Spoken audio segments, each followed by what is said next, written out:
Are immigrants in the United States eating people's pets? Probably not, but some animals may be making a return from the dead soon. Today on Formosa Fauna.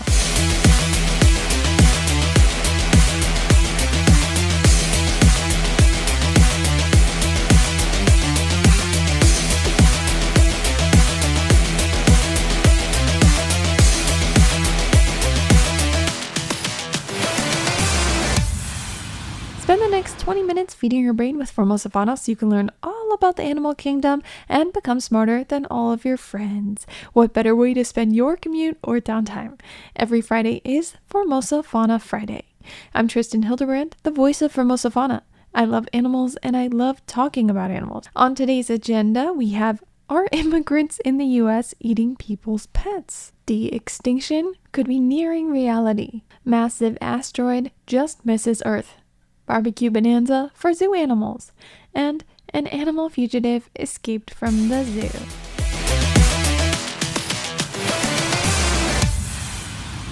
Every good meal starts with an appetizer. Although I'm aware not everyone in the world is American or cares about American politics, I am from the US, however, it does seem like some comments and information from the most recent presidential debate have made their way to other regions of the world.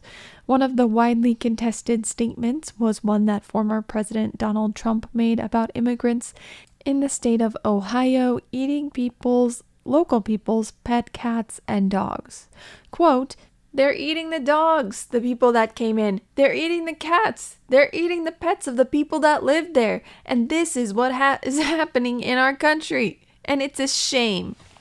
End quote. CBS News reported on the claims, stating that police in Dayton, Ohio, have said that there is no evidence that immigrants are eating pets, and called the new allegations irresponsible. In fact, a police statement was issued just hours after a video and article alleged that African immigrants in the city were grilling dead cats. That was then shared by the Republican vice presidential nominee, Senator J.D. Vance, who is actually from Ohio himself. Dayton Mayor Jeffrey J. Mims Jr. also issued his own statement, calling the claim totally false and dangerously irresponsible of politicians aiming to sow division and fear. Unfortunately, there have been bomb threats that were directed at Haitian members of the community shortly following.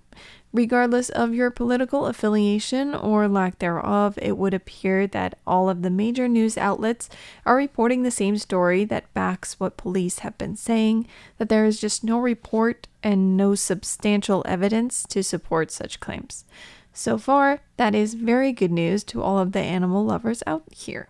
It was a pretty silly claim to begin with, and even the biggest supporters I don't think were taking it too seriously, but because it is easily the largest animal-related news this week, I thought we should briefly mention it.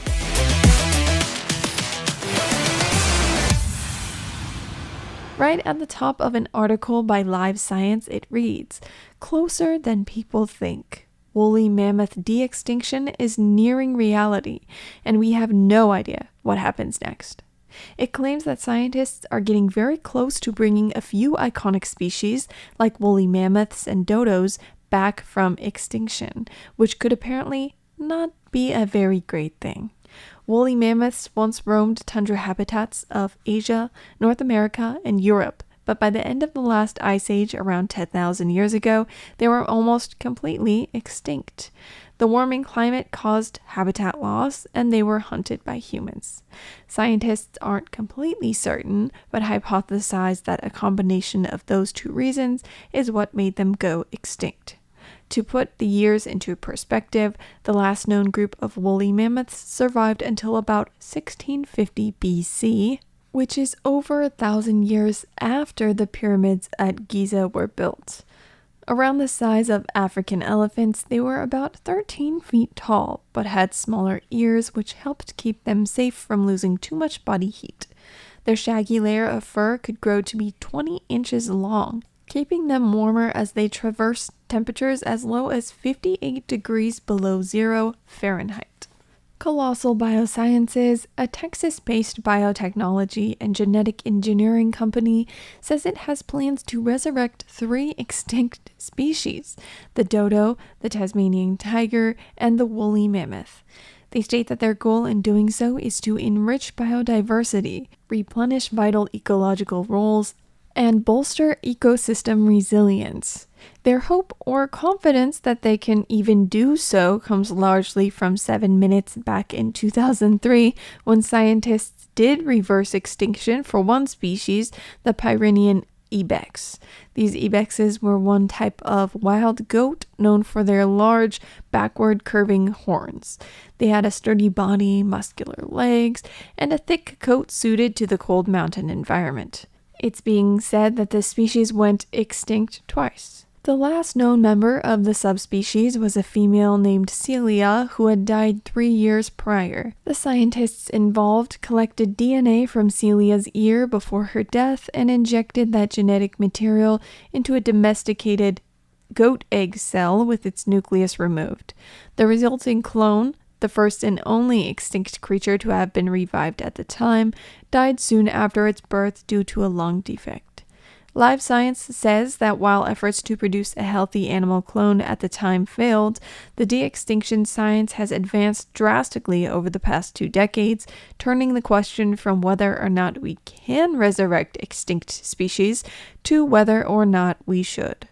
Oswald Schmitz, a professor of population and community ecology at Yale University, told Live Science that we have this hubris as humans that we can control our technology, but that he's not so convinced, and what's gone is gone. If you haven't thought of it already, I don't know why. Jurassic Park. This is almost exactly like the plot, is it not? I almost wondered if the 2003 scientific breakthrough inspired that movie, but the science fiction novel came out in 1990 and the first film came out in 1993, well before then, because that was back in 2003. Well, it might not be as straightforward as just bringing these animals back from the dead. Love Dalen said that de-extinction, as it currently is known, is essentially creating a form of hybrid species that looks like the extinct one by replacing a limited number of key genes, which can be possible if there is available DNA from the extinct species. There is no available DNA from dinosaurs, so I guess that rules that one out. Or perhaps that's what we should hope, because we've all seen the movie. We know what happens. Dinosaurs died out 66 million years ago, and because DNA is not particularly sturdy, it breaks down over time. When it degrades, the long strands of information break apart into smaller and smaller pieces, making it almost impossible to piece the fragments back together. Some scientists, to dumb it down for us common folk, would say that it's like reading a book. When the DNA is alive and well and fresh, you have the full book, the full picture, the full story. If you found a book that had been buried in the soil or had been rained on, been molded, been chewed up over hundreds of years, then you might be able to piece together a paragraph or two, but as to the detail behind who the characters are, how they got there, you'd be left in the dark. Essentially, that's how they compare DNA, as it breaks down over time. The oldest DNA ever recorded came from mammoth fossils found in the Siberian permafrost. However, the mammoth teeth DNA was around 1.6 million years old. While apparently highly unlikely, who's to say that dinosaur DNA that can be used won't be uncovered? When Colossal Biosciences settles on a woolly mammoth genome and uses it to edit elephant genomes, they say they will implant a hybrid elephant-mammoth embryo into an Asian or African elephant surrogate. As for the dodo, they say they have one genome nearly complete. For the surrogate mother, they plan on using domesticated chickens.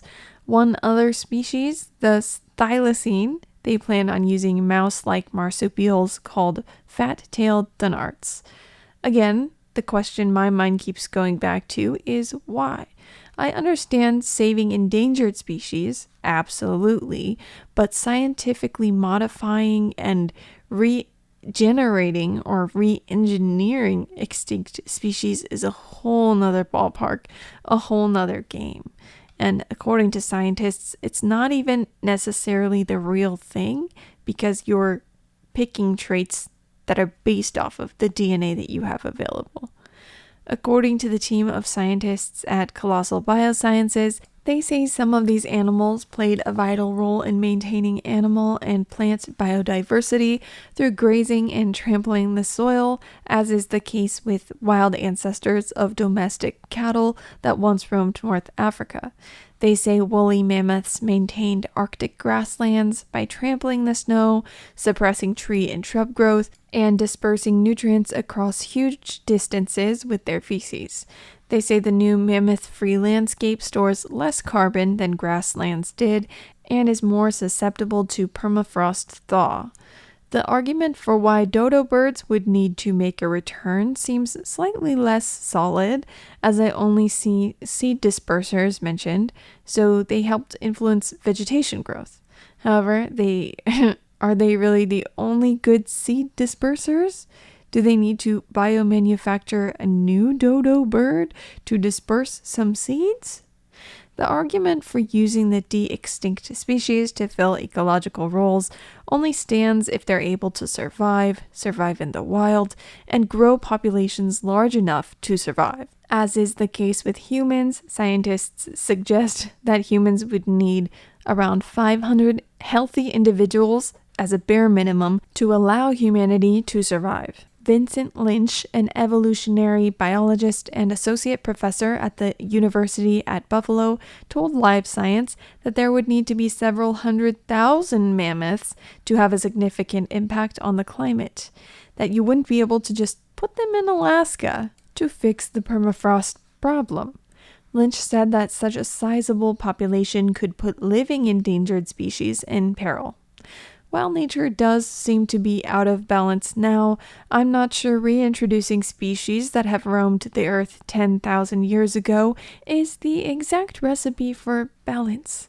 Other species have filled in some of those gaps, maybe not perfectly, but definitely enough to be affected would such large populations of extinct species be reintroduced.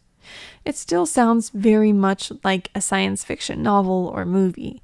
There is so much more to be said on the topic, more scientific stuff to get into, but for now, I'll leave you with the 6 extinct species that they say scientists could bring back to life. Other than the woolly mammoths, dodos, and wolf-like marsupials called thylacines that we just mentioned, we also have the passenger pigeon, cattle-like aurochs, and zebra subspecies, the quagga. But there are some current events I'd also like to dive into.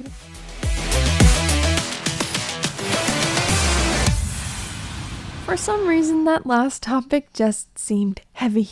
Maybe because it was full of advanced science, or perhaps just because it really does seem like Jurassic Park, a science fiction novel, but that's why I figured this next topic could be about something slightly more fun. The Mid-Autumn Festival is upon us in Taiwan. It was actually just earlier this week. In Taiwan, the Mid-Autumn Festival is celebrated with family gatherings, moon gazing, and eating mooncakes. Barbecuing outdoors has become a popular tradition, often enjoyed with friends and family.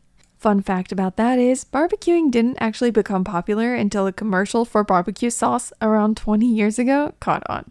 People saw it and they thought, barbecuing on Mid-Autumn Festival sounds like a nice activity, and since then, it's become a staple for this holiday.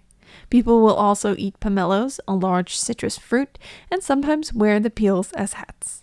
Those working at the Shoushan Zoo in Kaohsiung decided that the animals should be able to get in on the celebration too, so they prepared a camping party for them.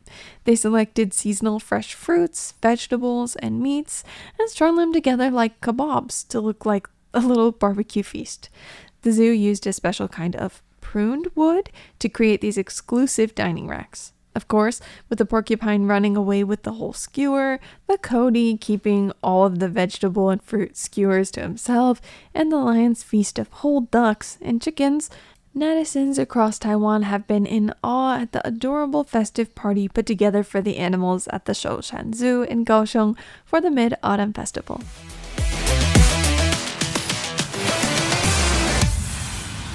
Now, back to the heavy stuff. Kind of. Nothing too depressing. A giant 720-foot skyscraper-sized asteroid named 2024 ON, or 2024 ON, was discovered back in July and classified as potentially hazardous due to its size and proximity to Earth. It is set to safely pass by the Earth on September 17th, which is actually the day that I'm recording this. If you're hearing this, I think we made it. We're okay. It didn't hit us. If you're not hearing it, well, we know something went wrong. It's not that bad though. Scientists and astronomers are assuring that the massive asteroid poses no risk to our planet. It's going to pass by the Earth at a distance of about 2.6 times the average distance of Earth to the Moon. Actually, they say that these types of close encounters are relatively rare, occurring roughly once every decade.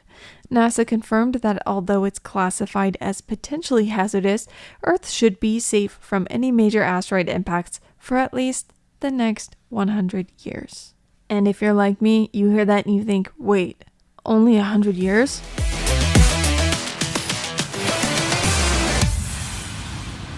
A fugitive is on the run in the UK. Beware, because Cinnamon, a beloved capybara, escaped from her habitat and entered the woodlands within the zoo grounds last Friday. By the next day, she managed to get beyond the zoo's perimeter fence and was spotted on a nearby road. There have not been any further sightings, despite multiple teams working around the clock to try to pin down her location and get her back home. They are saying that Cinnamon has a fantastic bond with her keepers and that it's likely that minimal encouragement with no physical intervention will be enough to coax her back to her habitat.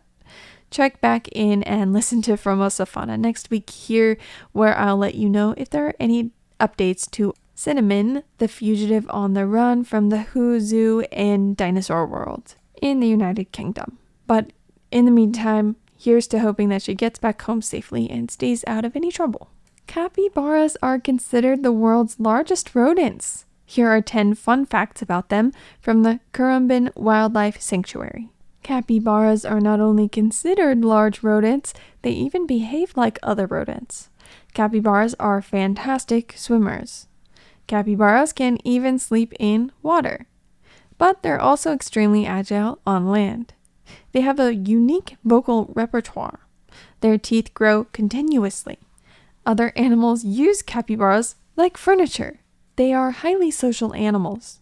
An adult capybara weighs as much as an adult human, up to 70 kilograms, and the female capybaras often weigh more than the males.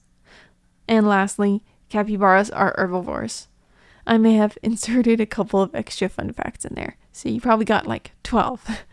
One of the ones that I find particularly cute is that they're frequently referred to as nature's ottoman or moving chairs because of how many bird, monkey, rabbit, and other species have been spotted sitting, perching, or laying on their backs. There you have it, folks. Capybaras. Have you ever had a memorable experience with an animal? Whether it's an observation at the zoo, an interaction with a wild animal, or the thousands of stories you could share as a pet owner, I want to hear about it. If you're a fan of snail mail, please send me letters via the post, and if you're more digital, please send me an email. That way I can read it on air to share with all of our lovely Formosa Fauna friends. It could be the simplest thing, and as long as it means something to you, it will mean something to me. If you're sending in a letter, the address can be found online. Just look for the number 55 Bei'an Road address in Taipei, Taiwan. Write your emails to tristan@rti.org.tw. That is tristan@rti.org.tw. Making it to the end of an episode makes you a Formosa Fauna friend. Thank you for tuning in, friend. All animals require enrichment, and Formosa Fauna is just that. After all, we're all just a bunch of wild animals. See you next time for Formosa Fauna Fridays here on Radio Taiwan International.